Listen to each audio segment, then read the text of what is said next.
from ECPI, College of Technology. However, I attended several universities because I was on active duty at the time. And following your undergraduate, where did you go from there? From there, I went and completed my tour on active duty. I went into work in the field and eventually then did my master's in computer forensics from George Mason University. And when about was it that you received your master's in computer forensics from George Mason?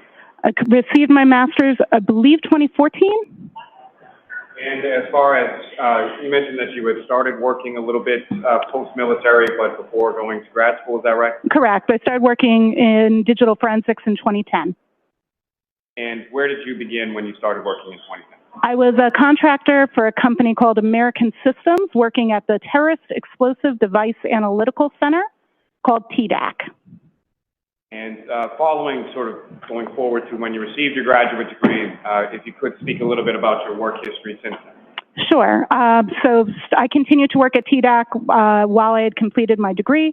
That was doing digital forensic analysis on phones that were connected to improvised explosive devices. So most of the phones I received was post-blast, and I would recover data from that and analyze that. From there, once I had completed my degree, I went and worked in the regular private sector. I worked for Ernst & Young, now called EY.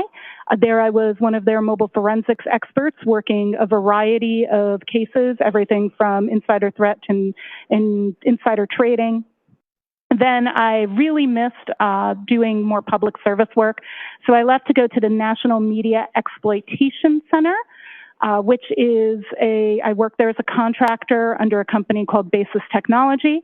That organization supports 22 government agencies in the intelligence community, supporting the things that are either the highest priority or the things that other organizations can't support. So we were the center of excellence for the U.S. government in mobile exploitation, and I ran that team there.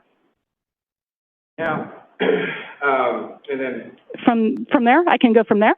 From there, I went and became the director of forensics for Magnet Forensics, which is a company that develops tools for digital forensics. So there I was in a position where I did a large amount of research into new artifacts, unsupported access to devices, et cetera.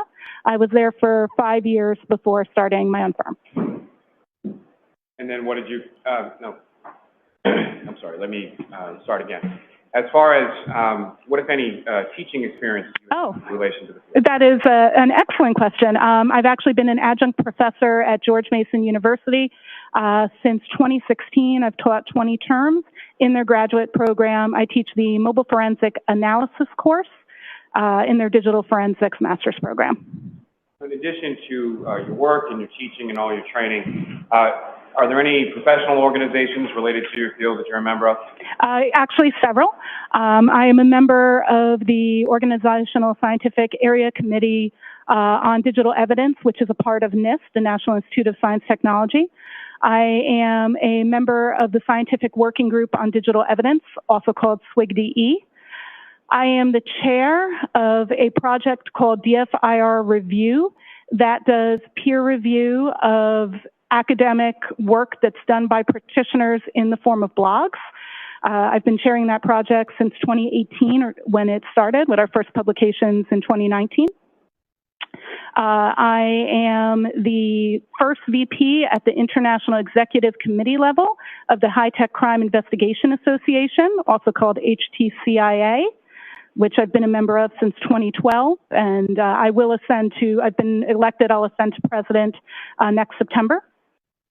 I am also, I do a lot of volunteer work.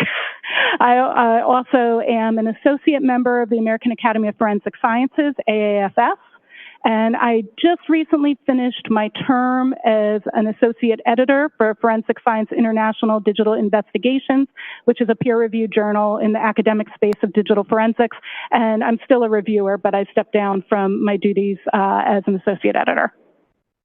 Bringing me to my next question, what, if any, sort of articles or publications have you published in relation to this? Great question. I've published a paper on the standardization of data recovery I worked on that with Dr. Owen Casey and Dr. Nelson. That was published in Forensic Science International Digital Investigations Journal. I also was the second author on a paper related to the use of AI in digital forensics, artificial intelligence, and I've published numerous articles, blogs, white papers. I probably have published about 20 of those, but just speaking to the peer review work, there's 2. When you say peer review, can you explain to the jury a little bit about what that means or what that process entails? Absolutely. So a peer-reviewed work is when you have a novel piece of research that you then submit that novel, never been presented work to a journal. It then gets reviewed by numerous academic peers. It goes through cycles of revision where they ask more questions. On the standardization of file recovery paper, that process took about 14 months for it to be peer-reviewed by experts in the field, and then it is published in a journal. And so you've had both articles that you've authored that have been peer-reviewed and published, as well as you've performed the role of reviewer of other people's work? Correct. I've performed in addition to the publications I've done, I reviewed at least 20 to 30 articles, both in a combination of support for Forensic Science International Digital Investigations Journal and DFIR review. Now, Ms. Hyde, if you could explain to the jury, when you say the term as far as digital forensics, what do you understand that term to mean with relation to what you do? I would describe digital forensics as the analysis of data from any storage medium that can control data, be that a mobile phone, computer, or cloud, for the intention of that data intentionally being used for court. And with reference to your firm, Hyde, where is that located? What state? We are headquartered in New York State, in Bridgeport, New York, which is outside of Syracuse.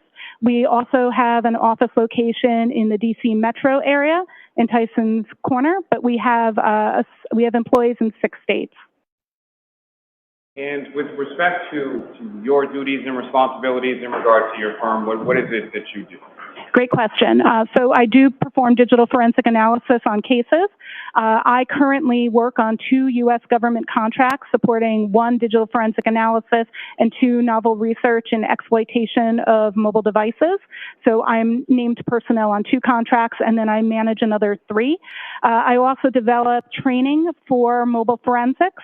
My courses have been taken by people all over the country, and Hyde also delivers that training. I also do research and presentations for journals, conferences, et cetera. So a combination of casework, education, and research. Now, Ms. Hyde, if I could turn your attention to May of 2023. At some point during that month, were you contacted by the Norfolk District Attorney's Office in relation to this case? Yes, on May 4th, I was contacted by Detective Tully via our website about this case. And eventually, was there a contract that was executed and you agreed to do some work in relation to one specific area of this case? Yes, a contract was executed on May 9th and work began on May 10th of 2023. And as far as the specific information in relation to this case, what was it that you looked at? I'm sorry. Let me start by saying, what was it that you were asked to look at? I was asked to look at 2 specific Google search terms that took place on January 29th. And with regard to the information that was provided, and we'll get to that in a moment, but with respect to the question that was asked, was it a question that was posed, or were you asked to find some sort of specific response? I was asked to look at the timelines and timestamps related to those Google searches. Now, with regard to what, if anything, was then provided to you, or what, if anything, did you review in the course of your analysis? I received 2 reports. I received the affidavit from Richard Green, and I received the report from Trooper, I don't want to butcher his name, but something along the lines of Nicholas Garino. Perfect. Oh, good. And is it your understanding that Mr. Green was a person that was retained by the defense in this case? Yes, I was aware of that. So you essentially received reports from the state police and a witness for the defense, correct? That is correct. In addition to those two reports, what, if anything else, did you receive in relation to your analysis? On May 10th, I received via U.S. Postal Mail a copy of the drive with data from a phone that was identified to me as belonging to Jennifer McCabe. It was a full file system extraction from a gray key. And so when you received that information, what, if anything, did you do with it? The first thing I did with that data set after having been retained was I made a forensic copy. I used an ArcPoint Atrio to copy the data from that original disk, which was then placed in our safe, to our working copy drive. And that ArcPoint Atrio, what is that? It's a forensics tool that does extraction and duplication. And then once that process was completed, what did you do from there? I immediately verified the hash values of my new image to make sure that it matched the hash value of the original image. And what is the hash value? Hash value is an algorithmic numerical representation of the data. So when you have a hash value, that value is unique to a certain set of data. So when you have that same hash value matching, you're ensuring that your copy that you made was correct and not in any way damaged or corrupt. And as far as matching those hash values, were you able to do so? Yes, the hash values of both the copy I made to work from and the original matched. They also matched the document that came along with the drive stating the original hash value. And then what did you do from there? From there, I processed the image in several forensics tools. I used Celebrite Physical Analyzer. I used Magnet Axiom. I used a tool called ARTX, A-R-T-E-X. I utilized a tool called iLeap, and I later used a tool called Sanderson Forensics SQLite, but I did not use that tool at this point. Now, with reference to the tools that you used, that you just went through, are those fairly common tools, or are those tools that are commonly used within your industry? Yes, they are commonly used digital forensics tools that are very standard for other forensics examiners to use on mobile exploitation. And as far as those different types of tools, so I guess my question is, there were a variety of different tools that you used? Correct. And why were you using the different tools? So different forensics tools have different capabilities and look at data a little bit differently. Phones have thousands of applications. If you look at the Apple Store or the Google Play Store, you can download a total of 6 million apps between the two. Commercial forensics tools, they can only support so many applications, so they each work and support different bits of data, so it's important to use multiple tools so you can see the results from different data sets and be able to compare those results and enhance those with manual analysis. And with respect to using those sort of different variety of tools from Celebrite to Axiom to ARTX, et cetera, is that something that you typically do as far as your normal process of conducting a forensic analysis? Yeah, that's very, very typical for me to process with multiple tools to ensure that I'm getting the most complete interpretations from forensics tools. Of course, you go beyond that with your analysis, but it's absolutely pertinent to do that. I would run some of those tools before others because of speed, and so I can begin analysis while other tools are running. If I could ask you just about the last one that you mentioned, just briefly, as far as the Sanderson tool. Yes. Can you explain to the jury sort of what that is and how that interplays with the other tools and analysis? The Sanderson tool is meant to look at a specific type of data structure called a SQLite database. SQLite databases are very nuanced, and this particular tool allows you to take that database and explore it at a deeper level than the other forensics tools allow. And just for the record, when you use that term as far as the SQLite database, how is that spelled? It is capital SQL, lowercase I-T-E, and SQLite is also commonly pronounced as SQLite, so both pronunciations are acceptable. Now, once you received the extraction, made the copy, and then ran it through of those variety of tools, what is it that you specifically were looking at, and what is it that you were trying to ascertain, or the question that you were trying to answer? So in looking at that analysis, I was focused specifically on the data that took place on January 29th. So the first thing I did was I limited my search within those tools to that period, and I looked at the artifacts that they were parsing pertaining to Safari history, as Safari was the browser that had been in use at that time. Now, in addition to looking at those search, what, if any, information were you looking at in relation to deletion? I'm sorry, I could not hear you. In addition to looking at those materials as far as those searches were concerned, what, if anything else, were you looking at regarding that data with respect to deletion? I didn't hear the last word. With respect to? Deletion. Deletion. I apologize. Thank you. Yeah, so one of the things that was asked, one of the things that was actually in the affidavit from Richard Green was that it was stated that there was belief that one of the search terms had been deleted. So I was specifically looking at that search term to see if what the reason was for the suspicion of deletion. There is the tools denote things based on how they are running as an automatic process. The tools are designed to parse through large amounts of data to make it easier. So the tools will often flag certain data as recovered, and sometimes there is confusion between what recovery and deletion means. That actually was the subject of the paper I referenced earlier that I co-authored. And the tools are sometimes misinterpreted that that statement of recovery means deletion, so I was exploring that.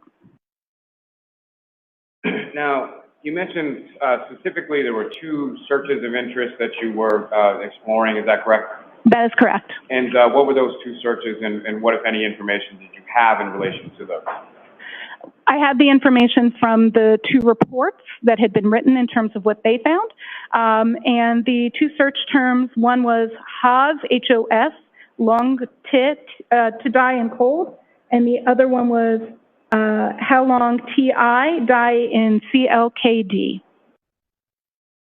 And what, if any, information from your starting, if you could, walk the jury through as far as your analysis, what you first observed, and what your analysis consisted of as it evolved? Absolutely. So when I first looked at it, some of the tools surfaced the data from a specific storage called the, I'll just make sure I get the entire path for you, com.apple.mobile Safari plist. It is very common in mobile devices for it to look like a reverse domain name. Like you normally would go to a site like CNN.com. Typically, those names are like the opposite. So com.apple is going to be representative of a native Apple application. So this particular plist was related to that. A plist is, or called a property list, is a data structure that's unique to Apple devices. And there is data pertaining to Google search, not just Google searches, search history that's stored there. There's also, I found evidence of the search terms in Knowledge CDB. The Knowledge C database is an Apple database that is meant to store information about users so it can determine future functionality, what you're looking for, et cetera. So that's the Knowledge CDB. It's more of a system level artifact. And then there was also, and these were the observed search terms, and most of the tools picked up both of those search terms in there. Not all tools did pick up the one that was from the wall, which was the instance of Hoslong to die in cold. That's how I'm pronouncing the HOS. If you would like me to clarify it a different way, that's fine. That particular search term was recovered from a SQLite database, the one I later explored, and Celebrite specifically demonstrated and showed that particular search term as a suspended state tab, and that's a really intricate artifact whenever we're ready to explore that. That is the one that was marked as recovered. So those were my initial findings, just looking at what the automated tools parsed. However, Celebrate was the tool that found that particular search term. Cool. Now, you used a term in there as far as a wall or a write-ahead log file. Is that correct? That is correct. Can you please explain to the jury what your understanding of that term is based on your training experience? Absolutely. This is a really interesting data structure, the way it works. So the way SQLite databases work is the data, before being committed to the database, which is almost like an Excel spreadsheet if you think about that. Each table is like a page on an Excel spreadsheet. The data before going there goes kind of to almost like a text file, like if you were to have a doc, of writing all the changes that need to happen to that Excel spreadsheet. And they're not made to that spreadsheet until it closes. So what happens is as you're doing things, either adding a website by searching for it, or closing a tab or deleting a text message in a SQLite database in general, both things you add are written to that text document or things you delete. So they all hang out there together. So it's any changes that are going to be made since you started using that application until it's closed, then they change there and then it reopens. So to make an analogy, if you're in a restaurant and you order some food, the food being the data and you at the table being the table that the data is going to, when you request that data and you say, I'm adding it, it goes to the area where the waiter or waitress or server is going to grab it from, right? That warming station. That is almost like our write-ahead log. And so different tables are ordering food and food is constantly being put there. If somebody, maybe their steak came out rare and it needs to be cooked more, when they send it back, it'll also go to that warming area. So you can see there that you've got things waiting to go out to the tables and things being sent back to the kitchen. So simultaneously, that storage area contains both the newest stuff waiting to go out and the stuff coming back. And that's really what a wall file winds up containing: your newest Google searches, your newest text messages, et cetera, as well as anything that you've been deleted, that you've said was deleted, because the reference in there is going to be delete this entry. And so then all of those don't happen until the application is closed and reopened.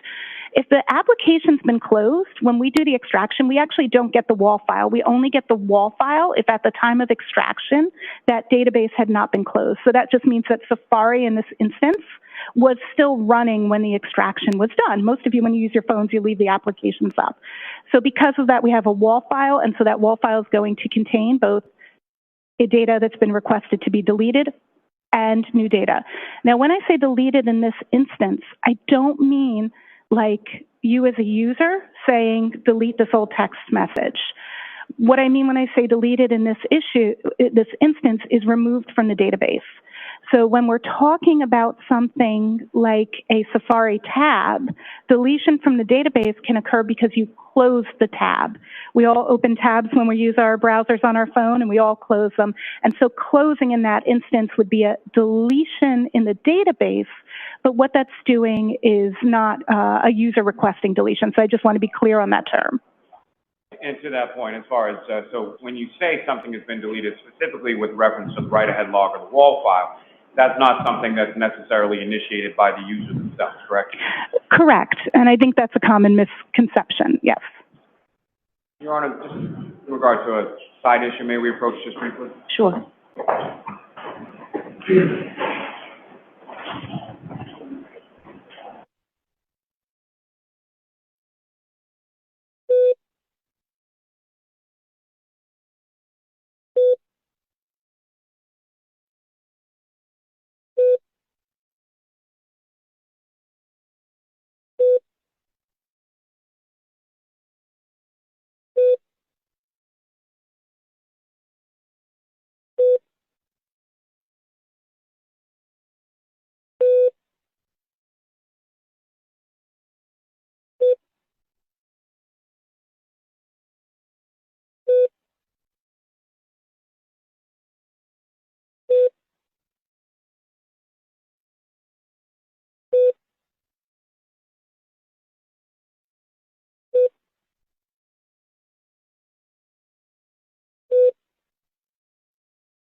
Now, Ms. Hyde, you had used the term earlier in your testimony regarding something within your field called an artifact. Is that correct? That's correct. And can you explain to the jury what you understand that term to mean? An artifact is any trace that's left behind by any action on a digital piece of data. And can you give the jury an example of sort of what an artifact might be or what an artifact might look like? Absolutely. So an artifact of you sending a text message would be that we would find the database where text messages are stored, and inside that database we would see the time and date that you sent it, who it received and who it was sent to. It might not be their name, it might be a numerical representation that we have to tie to another database. Then we would have the message itself. It may be in plain text or it may be encrypted or encoded. And then we may have something called a blob, and that would be a reference to data that's too large to store in the database, so it would be elsewhere. So that would be if your text message included, let's say, a picture or a video. Now, in regard to your analysis and your ultimate conclusions, in this case, you wrote a report, is that correct? That is correct. And within that report, there are a couple of tables and a specific figure, is that correct? That is correct. Your Honor, with the court's permission, if I could, I'd like to publish to the jury Table 1 from Ms. Hyde's report. Okay.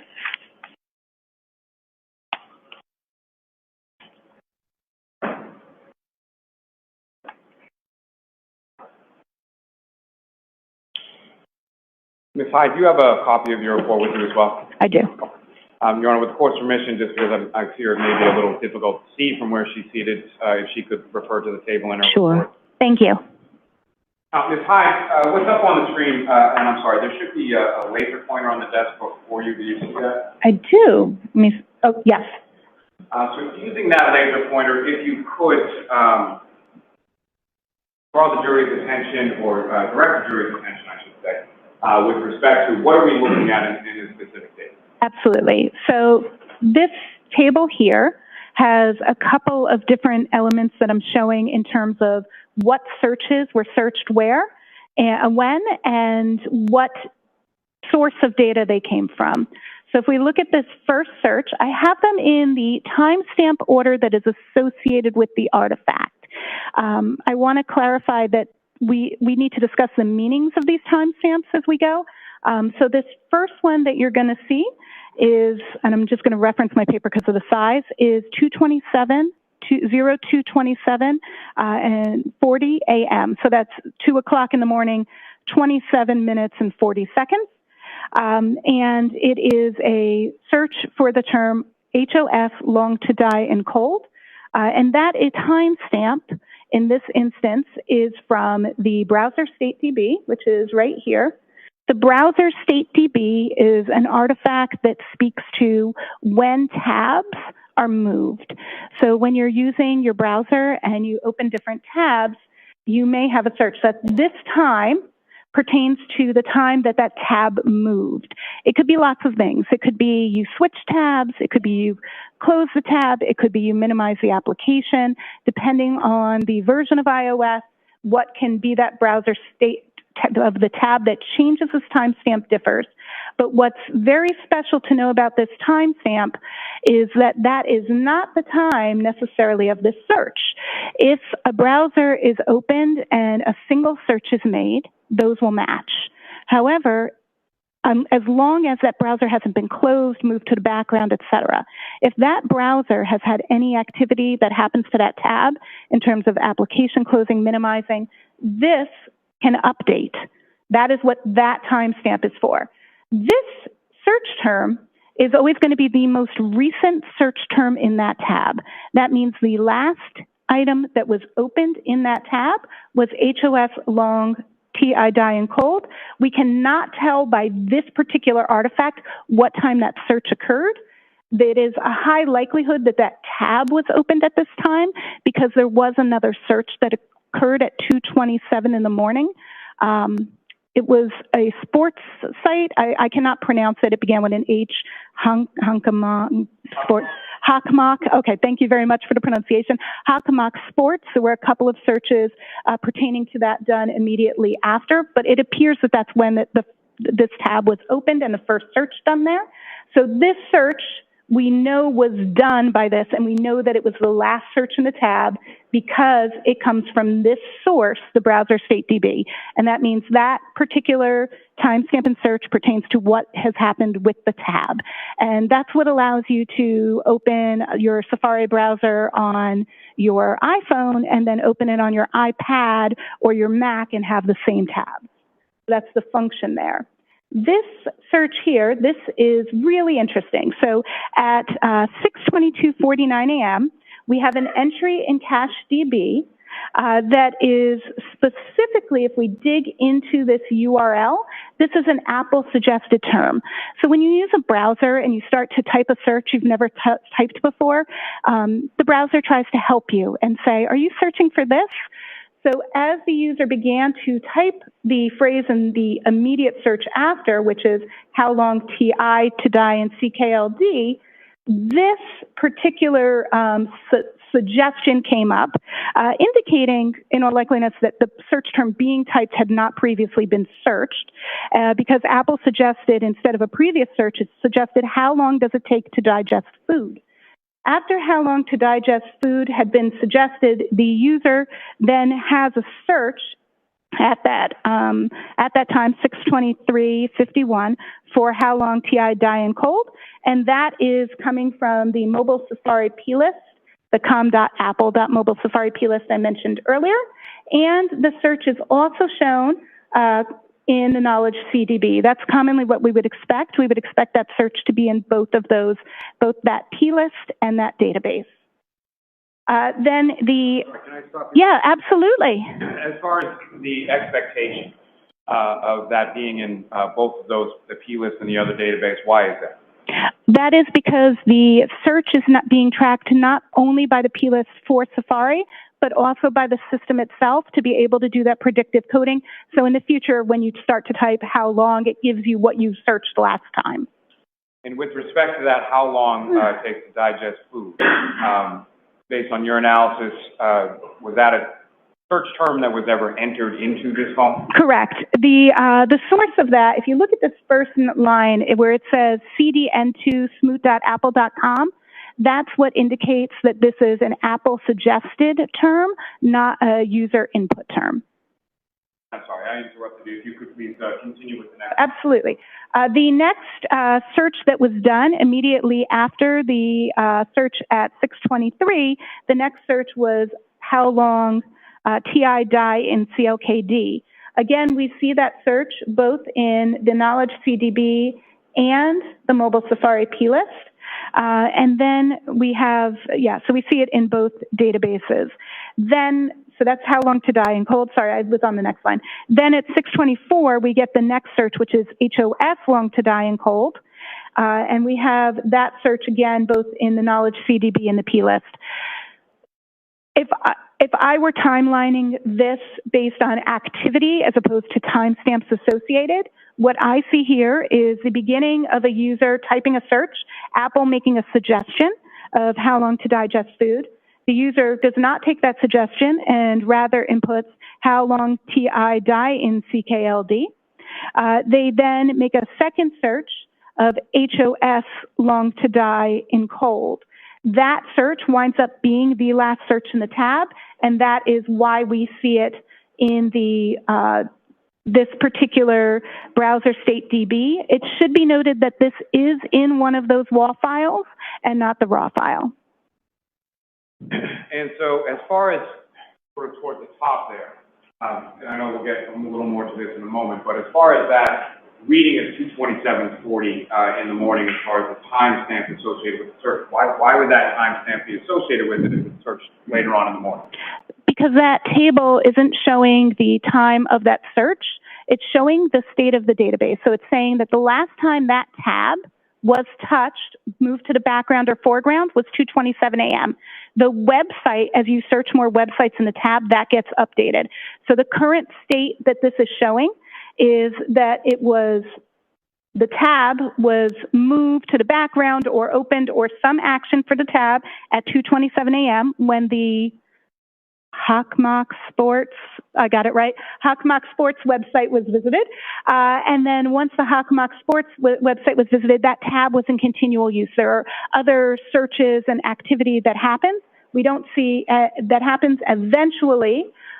This search gets made at 6:23 a.m., this search at 6:24 a.m. That winds up being the last search in the tab.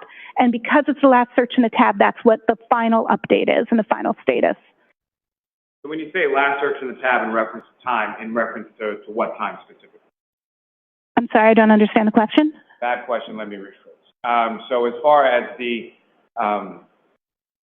227 tab is closed and then another search done at 6:23, is that correct? 227 isn't necessarily when the tab was closed. That's, in my report, I say that it's undetermined because there's a lot of things that can cause that timestamp to be there, including tab being moved, tab being minimized. I don't know exactly what caused the tab to get that particular entry, but it is not, that timestamp is not indicative of the time of the search or any URL that's visited there. That time is indicative of movement of the tab, and the search is the most recent search. So they update at different times. So I guess my question is, as far as from what your analysis is here, is there any use of that tab between, or is there any evidence or artifact of use of that tab between the 227 timestamp and the 6:23 timestamp? So the fact that that timestamp exists at 227, combined with the fact that the only existence of this search is at 6:24, means that yes, that particular tab was used after 227 when the Hawkmock Sports was searched. I apologize for not being familiar with that name. Oh, that's absolutely fine. Now, if I could ask you at this point, as you had talked about one in particular database having sort of an intricate artifact. Mm-hmm. If you could remind the jury of what that is, and if you could explain that at this point.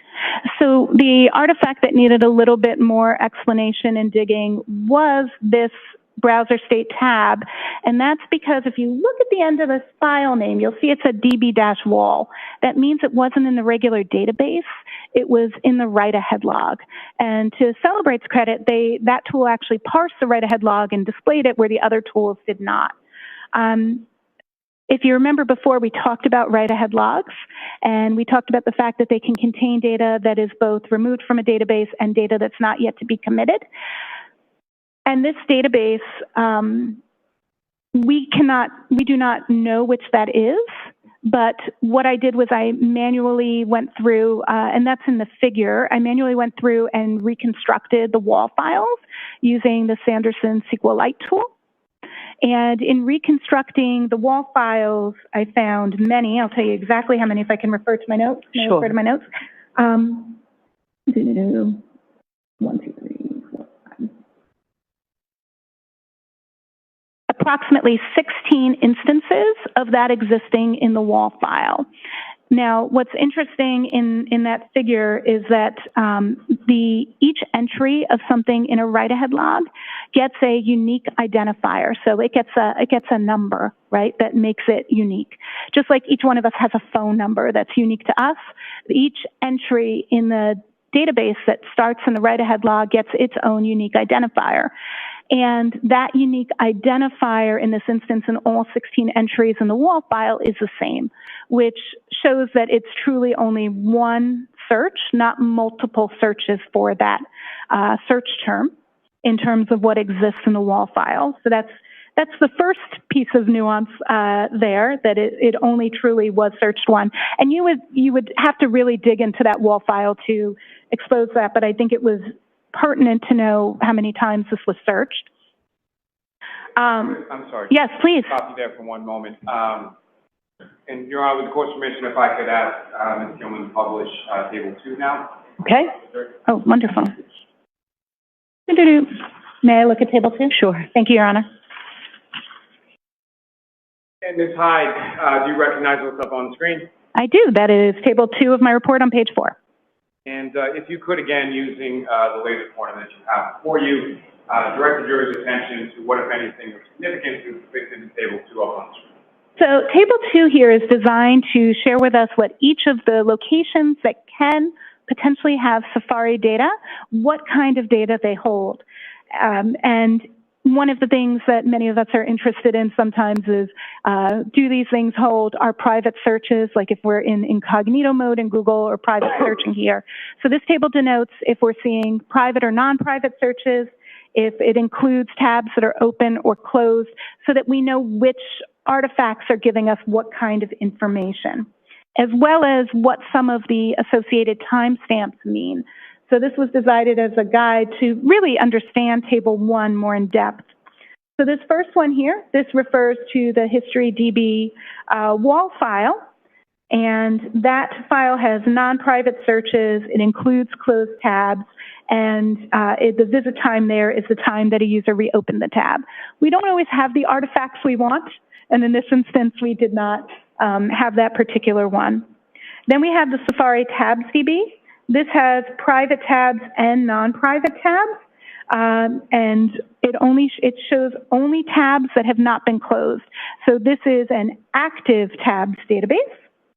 The next one we have is the Browser State DB and its wall file. And this is the one we were referencing where that we keep talking about where that 2:27 a.m. number is coming from. So this one is going to be non-private searches. It includes closed tabs, which is important, and the last view time. So when an item went to the background. So it's about the tab, not about the search. That's probably the most important demarcation. And one of the issues here is when the tools parse the data, they call the columns what the columns are called raw in the data. Those don't necessarily tell us what they mean. We have to verify and validate what they actually mean. So when I'm saying last underscore view time, that's what the database name is, not necessarily the actual function, or not what we would presume it to mean. The next one, the last one here, is the mobile Safari plist, and this one actually tells us, the date here gives us the time that something was queried reliably.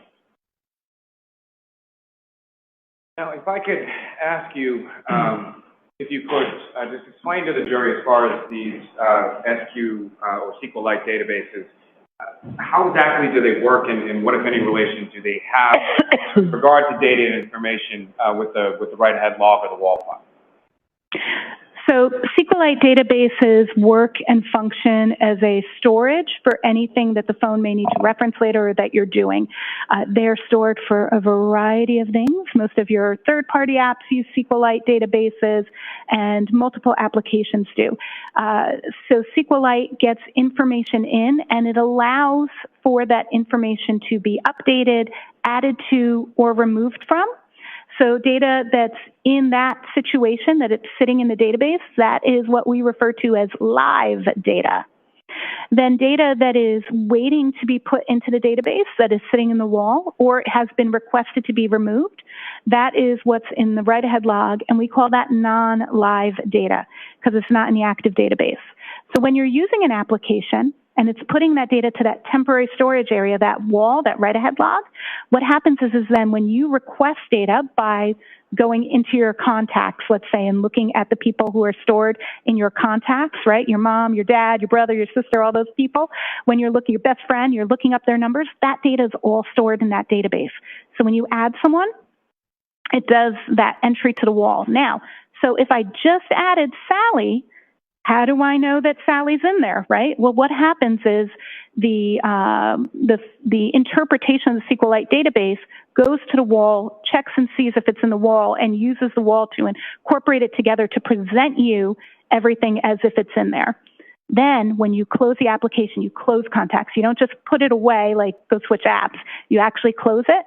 When it closes, all of those changes get committed. So now the items that you've requested to be deleted, that contact you don't like anymore, that X, whatever, their data is no longer in there. The data that you've added is now in there, and now that's all live. Sometimes we can get more complex and recover some of those items that are left over because they are marked for deletion but still sit in the database, or they're sitting on a page that is no longer active in the database. So there's a lot of places that we can recover data from in addition to the wall that exists in the database after something has happened, but that isn't pertinent to this particular use case. Now, as far as that sort of interplay between the SQLite database and the wall, what if any sort of, as a forensic examiner, what if any sort of complexities arise out of it? Oh, one of the biggest complexities is the assumption that because data exists in the write-ahead log, that a user took an action to delete it. When I teach at the university, when I peer review my colleagues' reports, this is one of the most common mistakes I see. And it's really because some of the forensics tools to indicate that the file has been recovered, they put a big X on it. And that was actually a big subject of that standardization of file recovery paper I referenced earlier. And it speaks about all kinds of files, but actually has a special section on SQLite, specifically because that nuance is often missed by examiners. Now, in reference to that being marked as deleted or misinterpreted as deleted by a user,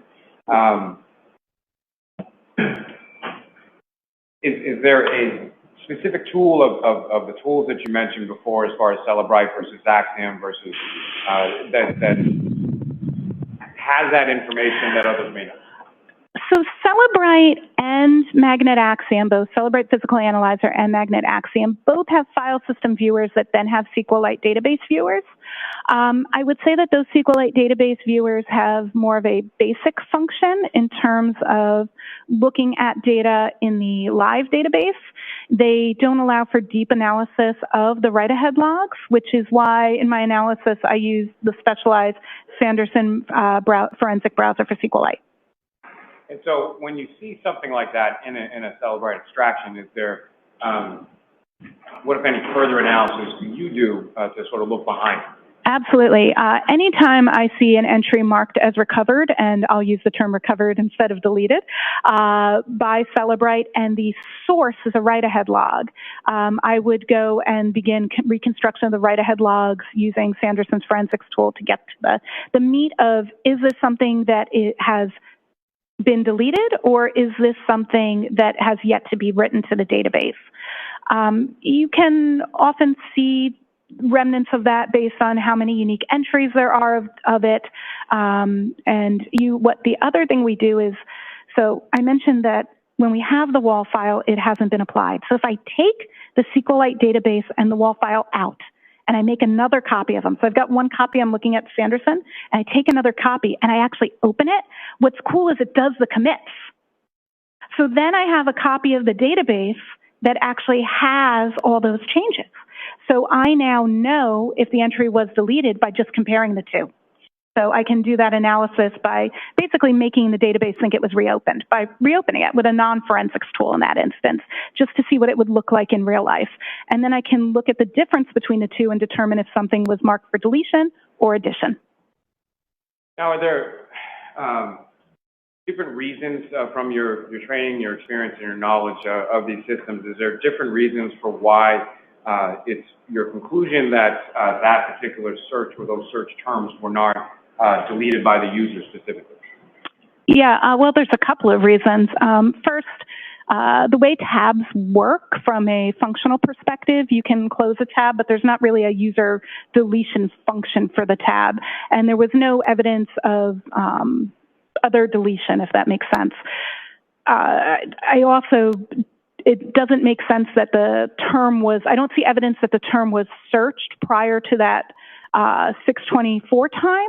So since the term wasn't searched prior to that 0624 time, the existence of the tab being closed would not mean that that search was deleted, because then it would be evident in the other databases pertaining to the actual search, not the databases pertaining to the state of the tab. Is there a possibility that the tab was closed? Absolutely, but that is not a deletion.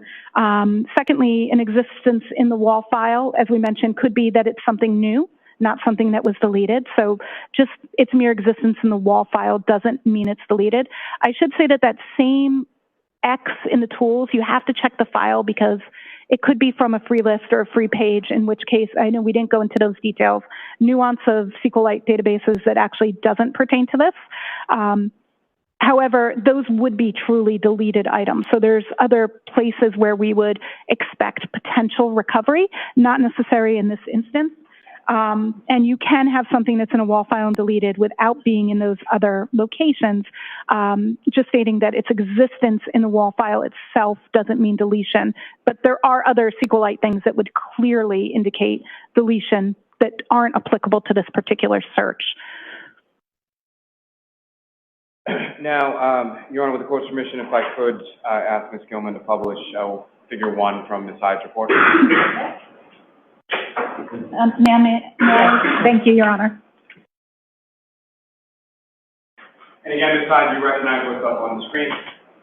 Yes, this is figure 1. This is a direct screen capture from Sanderson's tool from the browser StateDB, limited to the Haas long to die in cold search. If you could, using that laser pointer, again, direct the jury's attention to what, if anything, is significant or of note that you observed in using the Sanderson tool that's depicted in figure 1. Absolutely. So all of these searches are the exact same term. And here we have the order index.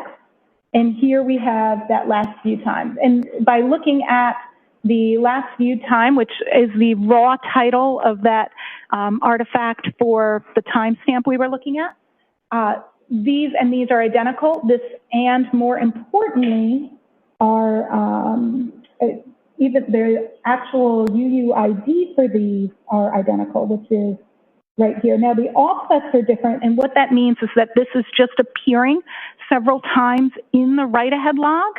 It has moved as the database has moved data through the write-ahead log to different positions, but has in every instance the same unique identifier, meaning that all of these entries are the same entry, just shown multiple times in the same database. And to that point, as far as the multiple times that it's listed within there, what, if any, relationship does that have to how many times it was actually searched by a user? Well, that UID shows that in this particular instance that it existed once in the last time in the tab, because this artifact does not tell us how many times something was searched by the user. This artifact is limited just to the tab. We would look at the mobile Safari plist, which has one entry for this timestamp, or knowledge CDB, which also only has one entry for this search. Those two locations are where we would determine how many times it had been searched, as opposed to this location, which could tell us that if there were multiple entries, but there is only one. But since this is limited to just the last search that's showing in a tab, it isn't a good source to say how many times was it searched, just not this particular artifact. But from other artifacts, you were able to determine that? Absolutely. You can determine that from both mobile Safari plist and knowledge CDB. And I'm sorry, I jumped in there just as far as turn your attention back to figure 1. What, if anything, else of significance do you know in that? That's really what's of significance, is that it is the same entry there multiple times, and we can tell by the unique identifier that it is the exact same entry also. And although it's the same search term and the same timestamp, it's only one instance of it, just it's stored in the database multiple times at multiple offsets. Now, from the timestamp associated with that depicted in this figure, what, if anything, can you say as to or what, if anything, were you able to conclude from your analysis as to the time that the website was viewed? Well, I guess I should really clearly, for people who may not be familiar, that doesn't look like a normal time, right? That's because this is an Apple WebKit timestamp, so we actually convert it to a regular time. But when you look at this number raw, you can actually see that it's consistent throughout, even though you don't know what it is. But if we put it into a decoder, this particular timestamp is where we're getting January 29th, 2022 at 02 47 a.m. To be clear, just for real clarity, when we actually translate this timestamp, it's in universal time constant, not in local time, but for the sake of conversationalists, I'm using the local time here as opposed to the time in the universal time constant, which is how this artifact is particularly stored. Now, with your analysis, is there some kind of testing that you conduct, or can you explain to the jury sort of what that is and how it relates to your analysis here? Absolutely. So with this artifact and being able to determine what this timestamp really means, I actually did quite a bit of testing, which is fun, but that's okay. So we went ahead and took a jailbroken iPhone, and the purpose of a phone being jailbroken is we're bypassing the security protocol so we can monitor the data and its storage in real time and bring the data through. We did this manually in terms of pulling the data out, and we also did multiple forensic images at different stages. We manipulated tabs, we did some Google searches, and then we would close tabs, move tabs, and perform several different searches that we scripted out first, what we were testing, and then checked to see how that timestamp was moving. We even did some really interesting things where we tried... Sorry, objection. Yes. Okay.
Ms. Hyde, I'm sorry. So you had, I think when you were talking about some of the testing that you had conducted, you used the term we. Are there other individuals that worked on this particular assignment? I had somebody peer review and test my testing. So they didn't work on the case, but as I was testing, one of my team members just validated that I was following my test plan. That's just normal practice that we use peer review. So the testing that you were testifying about is testing that you... I conducted, correct. But I had peer review by my team member on the script I had made to do my testing. So, and I use when I do testing, I'm following the NIST guidelines for data set generation and testing that's outlined by OSAC, which ironically, I should disclose I'm a co-author on. And then, if you could, I'm sorry, Ms. Hyde, just continue as far as your testing. Absolutely. Your testing. Yeah, so then populated the device and looked at all of the different data that came back from the different states while it was jailbroken and the changes that happened. What I was saying was interesting is then tied it to a Mac and saw how the browser state changed if we changed the browser and the tab on a Mac and how that would affect it. And because we could see the differences, and by we, I mean that I had my testing peer reviewed, because I could see the differences of what the data looked like when I was altering it both in the Mac and on the phone, I was getting differences in those timestamps and those different conditions. So in other words, I could get a timestamp that showed in the browser state DB that was earlier than the current search by a variety of means, including manipulating the tabs, closing them, opening them, switching which one was in proper view forward, as well as looking at that tab on an external device, including a Mac and an iPad on the same account. Now, throughout the course of your work, I think you alluded to it earlier in your testimony as far as your experience is concerned. You've had occasion to work both as a forensic forensic extractions, forensic investigator, Yes. As well as working also in research and development. Is that correct? Correct. And so from the R&D side, what, if any, role does that play as far as your analysis in general terms and your analysis here when it came to some of the devices or some of the things, the tools that you were implementing? I believe that my experience in research, development, and reverse engineering throughout my career pertaining to artifacts, of course, influences and my analysis processes in terms of wanting to ensure I understand how things work. I think it actually gives me a better understanding in many ways of how data moves through devices, as well as how understanding why the tools parse and represent data the way they do, in terms of the fact that they are presenting the data as they parse it using the proper algorithms to dissect that data and determine what it is based on testing and knowledge. So I think it actually influences in a positive way the depth that I go through in my analysis. You had mentioned earlier in your testimony that you had reviewed both Trooper Garino's report as well as an affidavit from Mr. Green. Is that correct? Correct. And with regard to the affidavit from Mr. Green, what, if any, issues of significance did you observe in his analysis? In Mr. Green's analysis, there is a conclusion that is drawn that a search occurred at 02:47 a.m. on January 29th based on the artifact recovered from Browser State DB that Cellebrite parses. And there are two errors with that. The assumption that that is the time of the search is a misunderstanding of the Browser State DB artifact, because that artifact is not the time of search, it's the time of movement of the tab, as well as the statement that, that it was deleted due to the demarcation of Cellebrite as recovered. And based on the totality of your analysis, your testing, and everything that you looked at in this case, what, if any, conclusions did you come to? My conclusion is that there was a search at 02:47 a.m. for Hawk Mock Sports. That browser was in use, and there were continual searches due through the night. The phone was, I do agree with Mr. Green's findings that the phone was in use at that time at 02:27. Later, the phone a web search is done at 6:23 a.m. For how long, at that moment, Apple produces a suggestion for how long to digest food. The search is instead completed with how long TI, die, and CKLD at 6:23. A new search is conducted at 6:24 of HOS long to die in cold, Haas long to die in cold. That search is then the last search that is made in that particular tab. And that's my conclusion. What, if any, conclusion did you come to in regard to items being deleted pertaining to those artifacts you were looking for? In regards to those artifacts pertaining to those search terms, I had no evidence of deletion. May I have a moment, Your Honor? Yes.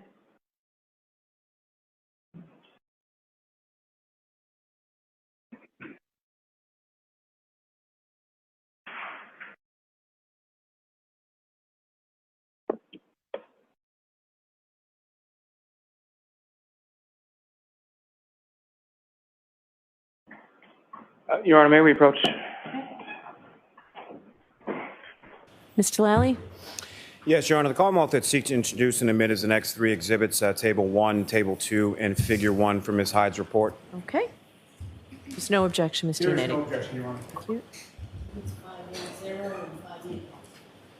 Thank you.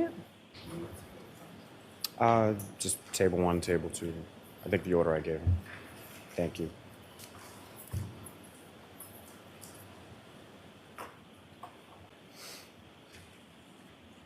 And thank you, Your Honor, and thank you very much, ma'am. I have no further questions, Your Honor. All right. Mr. Yannetti? Thank you very much, Your Honor. Good afternoon, Ms. Hyde. Good afternoon, sir. Ms. Hyde, You just spent maybe 45 minutes to an hour, whatever the time period was, explaining to these jurors what is really a complex set of facts that led you to conclude that the 2:27 a.m. timestamp on that Google search was triggered by the closing of a tab. Did I essentially sum that up correctly? Essentially, except it's not a 2:27 a.m. timestamp on a Google search. It's a 2:27 a.m. timestamp on a tab. Fair enough. Thank you. And in the context or in the course of your explanation, you discussed WAL files, That is correct. SQLite database, Yes. plist database, Yes. knowledge C database. Yeah. plist is not a database. Just it's a structure. So just a small correction. Thank you for the correction. Opening tabs and closing tabs, correct? Yes. And other issues related to your analysis of the phone extraction, correct? Would you call them issues? Or Well, maybe that's a bad word to use. Other elements. elements? Fair enough. Yes. Yes. I'm really not trying to trick you. I know I wouldn't be able to. Would you agree with me that another simple explanation for that 2:27 a.m. timestamp was that the user of that iPhone conducted that search at or before 2:27 a.m.? Can you rephrase, please? I'm going to phrase it the same way and hope I Repeat it. Repeat it, please. Thank you. Would you agree with me that another simple explanation for that 2:27 a.m. timestamp was that the user of that iPhone conducted that search at or before 2:27 a.m. on January 29th of 2022?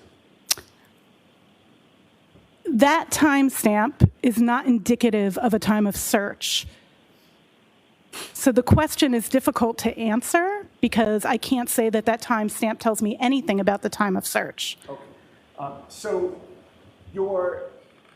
as I take your answer, you're not denying that the timestamp and whatever you get from that timestamp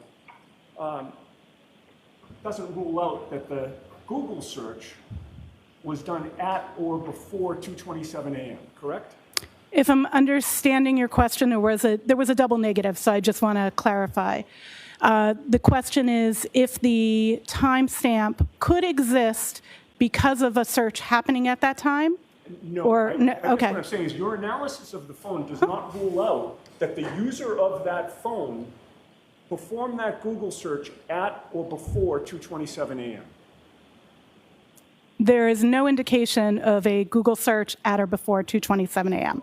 But again, I'm getting to whether you can rule that out, ma'am. That's really the crux of my question. Can you rule out that the user of that phone conducted that search at or before 2:27 a.m. on January 29th?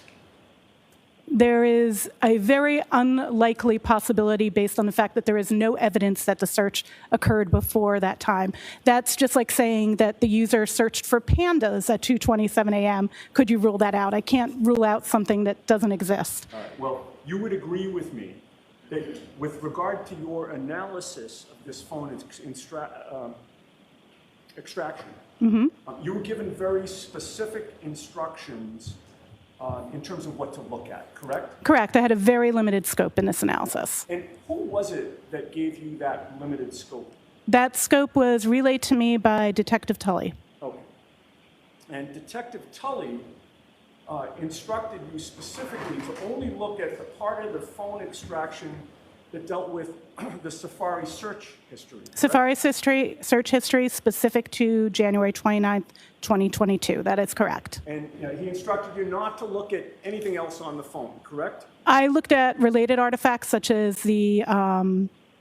such as what was being done at that time, the phone being on, the phone being used, but not anything else outside of that, correct? And you were not instructed, for instance, to look at other user activity on the phone, including examining call logs on the phone, correct? Correct. And you would agree with me that if you were allowed or instructed to examine the call logs, that could reveal deletion of calls that morning, correct? Of Objection. course. Oh, Okay, the objection is sustained. Thank you, Mayor. Any follow-up, Mr. Lally? No, Your Honor, no redirect. Ms. Hyde, you are all set. thank you very much.